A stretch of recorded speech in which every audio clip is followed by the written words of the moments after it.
Hello, welcome to EPG Pashala Spanish. My name is Nabil Ansari and I teach Spanish in the Center of Spanish, Portuguese, Italian and Latin American Studies in Jawaharlal Nehru University, New Delhi. We are in the paper entitled Spanish Grammar 1. In this module entitled Nos vamos de vacaciones, you are going to learn useful words related to going on vacation, climate of Spain, some of the time expressions which can be used with the structure of the verb ir plus infinitive, and also about the modes of transport. First, let's learn some of the useful words in Spanish which we need to know for going on vacations, and we start with transport. Transport in Spanish is el transporte, and it can be en coche, en tren, en avión, en barco o en ave. Ave quiere decir tren de alta velocidad. En coche means in car, en tren means in train, en avión means in plane, en barco means in ship, and en ave means in high-speed train which is found in Spain. Alojamiento. Alojamiento is the accommodation, and the accommodation can be en un hostal, en un albergue, en un camping, en un hotel y en una casa alquilada. En un hostal means in a hostel, en un albergue means in a hostel, en un camping means at a campsite, en un hotel means in a hotel, and en una casa alquilada means in a rented house. So hostal or albergue both means hostel. Lugares, the places which interest us when we think about vacation are una playa, unas ruinas mayas, una montaña o un monumento. So these are some of the places which interest us. Una playa means a beach, unas ruinas mayas means Mayan ruins, una montaña means mountain, and un monumento means monument. And apart from these, there are various other places which might interest us. When we are talking about traveling, we should also know, or we already know, what type of travelers we are.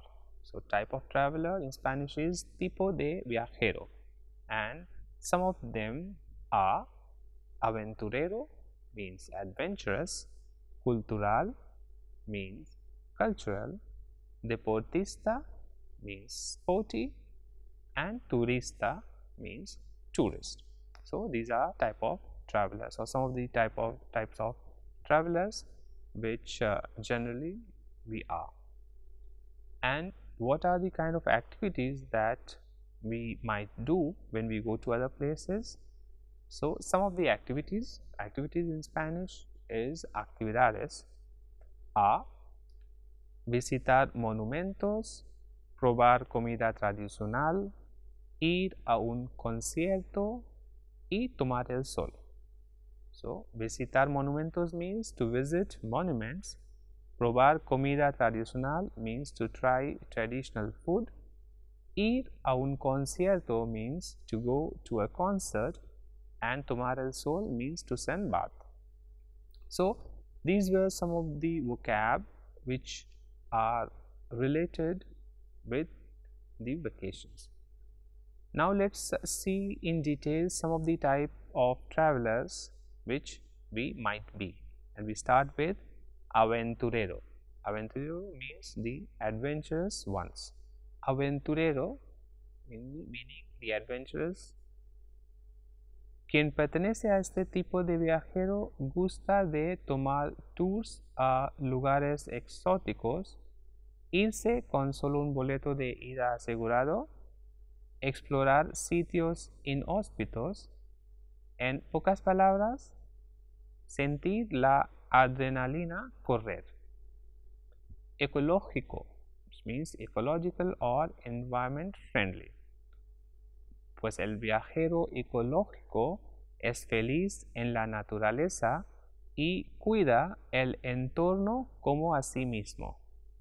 No enferma con desechos tóxicos al medio ambiente. Planta al menos un árbol en su vida y contribuye así para tener un mundo mejor. Bosques, mar o campos son la recomendación. Pasa unas verdes y oxigenadas vacaciones. Third type is amante de las multitudes. Amante de las multitudes means lover of crowd.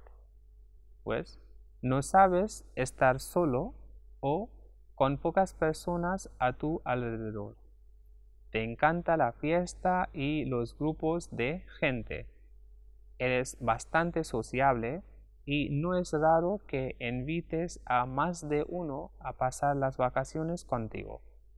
Las grandes y modernas ciudades son el lugar ideal para ti en esta época.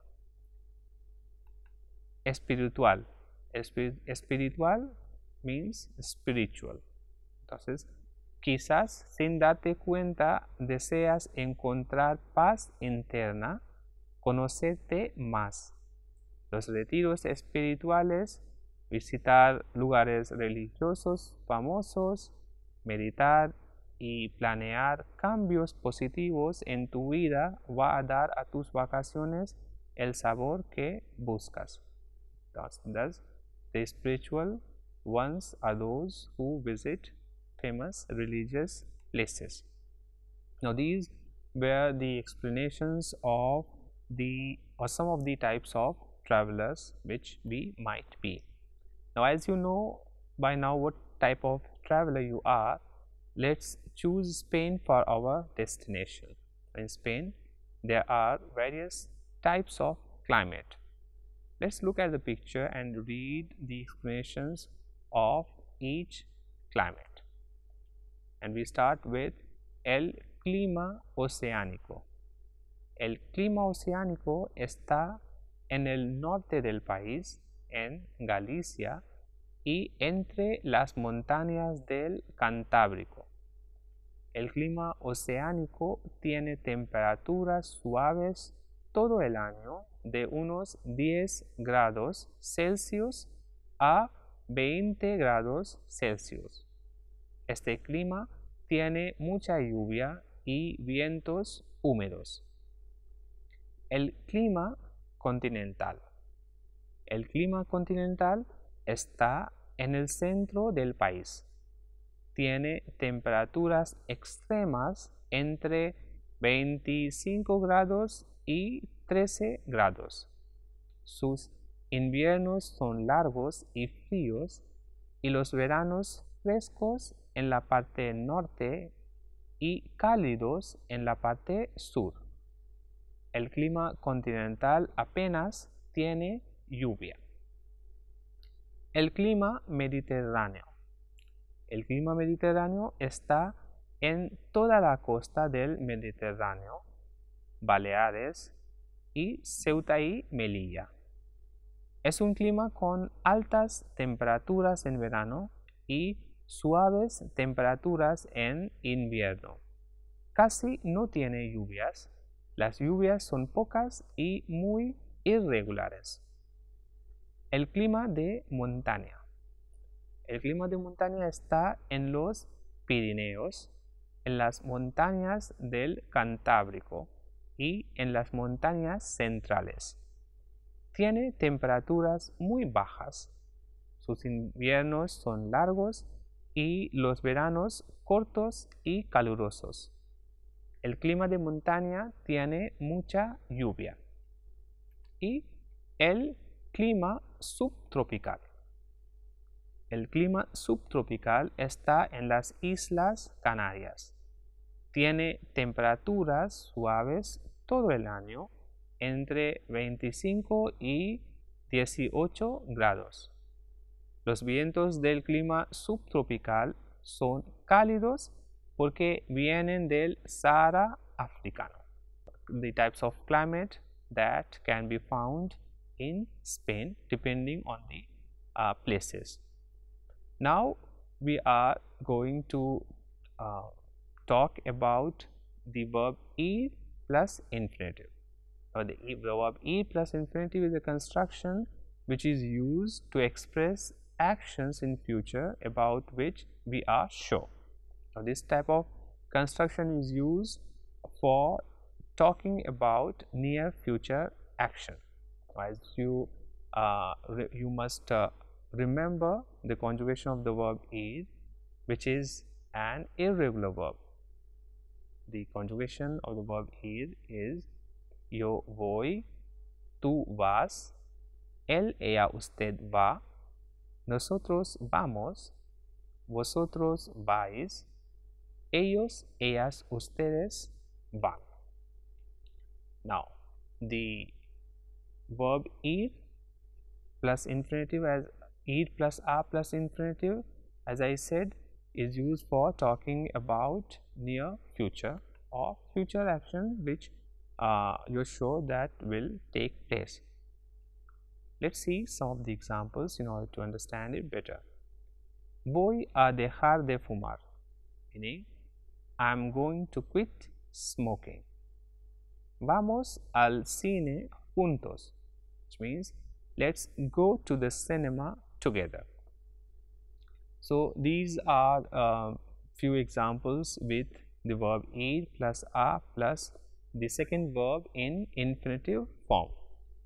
Some of the time expressions which can be used with the structure of the verb ir plus a plus infinitive are luego, which means later, después or más tarde, which also means later. So for example, luego or después or más tarde voy a visitar a mi tía, which means later I am going to visit my aunt.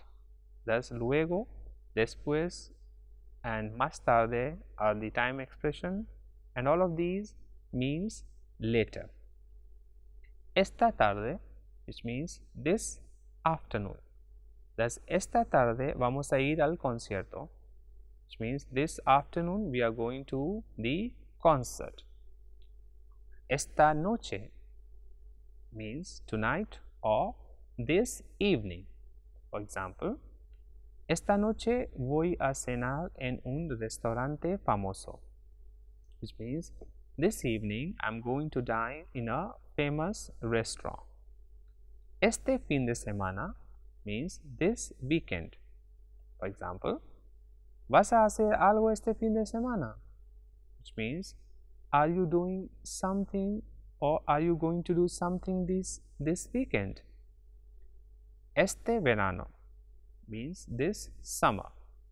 For example, vamos a viajar a México este verano, which means we are going to travel to Mexico this summer. Mañana means tomorrow, and an example, mañana voy a ver a mis primos de la ciudad, which means tomorrow I am going to see my cousins from the city. Pasado mañana means day after tomorrow. For example, ¿vas a hacer el examen pasado mañana? Which means, are you going to do the exam the day after tomorrow? La próxima semana means next week, or la semana que viene also means next week. For example, la próxima semana or la semana que viene vamos a trabajar más, means next week we are going to work harder. El próximo mes or el mes que viene. So el próximo mes or el mes que viene both means next month. For example, el próximo mes o el mes que viene voy a empezar un curso de español, which means next month I am going to start a Spanish course. Now, these are some of the time expressions which can be used with the structure of the verb ir plus a plus infinitive for talking about future action or for talking about near future, and it is helpful when we make plans or when we think of some action or when we plan of some action which we are going to do in near future. Now, when we are talking about vacations, we also need to know some vocabulary of the clothes which we may need when we go on vacation. So, some of them which I am going to mention, you might already know as you have learned them in the previous chapter. So, the words are una camiseta. Camiseta means t-shirt. Unas zapatillas. Zapatillas means slippers. Unos zapatos means shoes. Unas botas means boots. Una camisa de manga larga means long sleeve shirt. Una camisa de manga corta means short sleeve shirt. Unos calcetines means socks. Una bufanda means scarf. Y una falda means skirt. Unos pantalones means trousers. Unos vaqueros means jeans. Un vestido means dress. Un abrigo means coat. Unas gafas de sol means sunglasses. Una chaqueta means jacket. Un jersey means sweater. Una gorra means cap. Unos guantes means gloves. And un impermeable o un chubasquero means raincoat. Now, these are some of the objects or some of the things that we might take when we go on vacation. Let's talk about how we can travel to any city. As you know, the modes of transport, it can be either plane, train, ship, etc. Now, we take an example of Madrid. Now, we are going to talk about how we can reach Madrid and how we can move around in Madrid. ¿Cómo llegar en avión? Which means how to reach or how to travel by plane. El aeropuerto Adolfo Suárez Madrid Barajas se encuentra apenas 30 minutos del centro de la ciudad en transporte público. ¿Cómo llegar en tren? Madrid conecta por vía férrea con todos los puntos de España e incluso Portugal y Francia. ¿Cómo llegar en autobús? Madrid conecta por carretera a través de las líneas de autobús con toda la península Europa y el norte de África. ¿Cómo llegar en coche? Autovías, autopistas y radiales para acceder a Madrid. So, these are some of the modes of transport which we can use or which a traveler can use in order to reach Madrid. Now, we are going to talk about how to move around in Madrid. Aparcar en Madrid.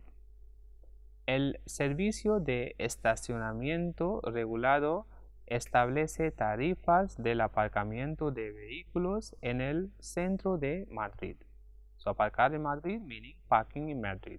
So, if you are traveling, if you are moving around in a car, so you should know where to park in Madrid.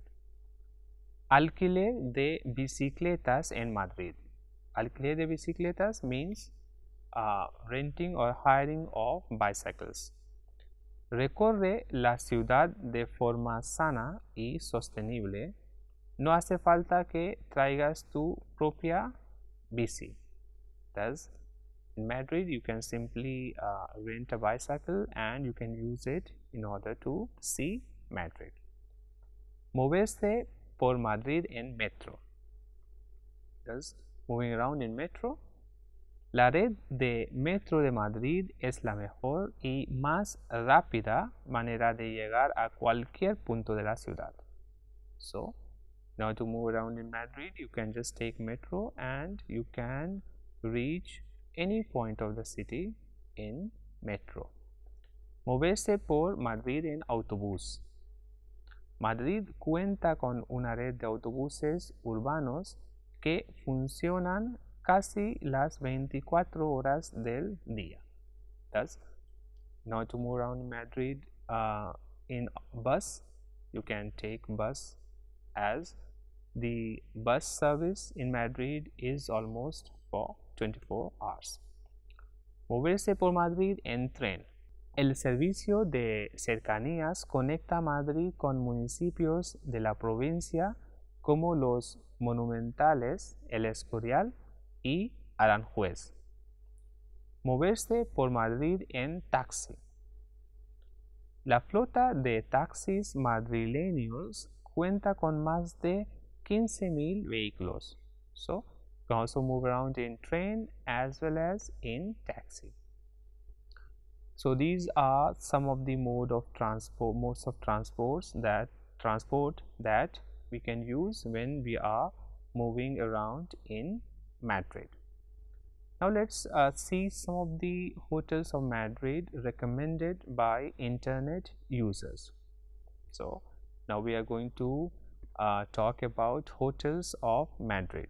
Now the explanations of the hotels will be in Spanish so that you can also understand the explanation in Spanish. Hotel La Sierra. Es un hotel muy céntrico y correcto. El trato es muy amable y la habitación se encuentra en perfecto estado. Comodidad a buen precio con servicios de alta calidad. Second hotel is Hotel Carlos 3. Para sentirte como en casa en Madrid, para mí es uno de los mejores hoteles de Madrid. Lo que más me gusta es que ofrece muchos servicios complementarios como lavandería, masajes o desayunos completos. Y por supuesto, la piscina urbana es una delicia. Third is Pensión Doña Ana. Es uno de los lugares más baratos de todo Madrid. Las habitaciones no son nada impresionantes, pero si quieres pasar más tiempo viendo Madrid que en el hotel, este es tu lugar, barato y céntrico. Hostal Goya. El Hostal Goya está un poco lejos de las zonas turísticas de Madrid, pero está cerca de la boca del metro. Por eso, la distancia no supone un problema. Goya es un hostal familiar y tradicional. Es tu lugar si prefieres el silencio a las noches de fiesta. And Hotel Puerta de Alcalá. La Puerta de Alcalá es uno de los monumentos emblemáticos de Madrid, así que tener el lujo de verla cada mañana desayunando no tiene precio.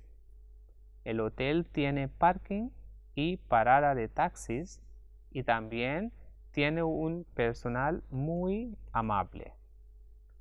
And last one is Albergue Internacional El Retiro. Si es tu primera vez en Madrid, ven al Albergue Internacional. Aquí vas a encontrar a gente amigable con la que puedes ver Madrid. El ambiente es muy relajado y cosmopolita. Hablan inglés y español en la recepción. So these are a few examples of the explanations about hotels or hostels that can be found in internet. So this will help you in understanding the explanations if in future you are traveling to Spain or to any country where Spanish is spoken. When we are talking about vacations and when we are talking about Madrid, how can we forget the Reina Sofía Museum, which in Spanish is Museo Nacional Centro de Arte Reina Sofía de Madrid. Now we are going to talk about the museum as well as also we are going to talk about a painting. So do you know this painting? Es una pintura muy importante de Picasso, un pintor malagueño.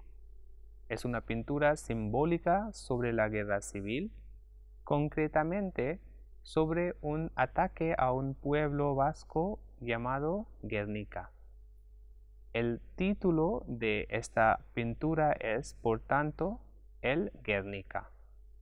Como es una pintura muy famosa, hay mucha gente que quiere verla en el Museo Reina Sofía. Vamos a ver qué normas tenemos que seguir para entrar en este museo. En todo el museo, el ticket es válido durante todo el día. Se requiere conservar el ticket de entrada durante toda la visita, ya que puede ser solicitado en cualquier momento por el personal del museo. El acceso a las terrazas en el edificio Nivel y al jardín en el edificio Sabatini es gratuito. Se permite realizar fotografías sin flash y sin trípode. No se permite hacer fotografías en toda la sala 206 donde está la pintura Guernica, ni realizar grabación de imágenes. Por motivos de conservación de las obras, las salas de exposición se mantienen a una temperatura constante de 21 centígrados. En días cálidos, se recomienda hacer la visita con una prenda de abrigo. No se puede acceder al museo con animales, excepto en caso de perros guías y perros de asistencia. No se puede acceder al museo con comida ni bebida. Se prohíbe fumar en todo el museo, incluyendo los espacios al aire libre. No se permite tocar las obras, exceptuando las actividades en las que así se indique. En las salas, la colaboración del visitante es imprescindible para la conservación de las obras y para favorecer la calidad de la visita del resto de visitantes. Gracias por respetar estas recomendaciones. Los niños tienen que ir acompañados durante la visita por un adulto. El teléfono móvil se tiene que mantener en modo silencioso. Las explicaciones al grupo durante las visitas tienen que moderar el tono de voz. Se desalojan las salas de exposiciones 15 minutos antes del horario de cierre. Los visitantes tienen que actuar en consecuencia. Thus, in this module, we have learned about useful words, vocab related to going on vacation.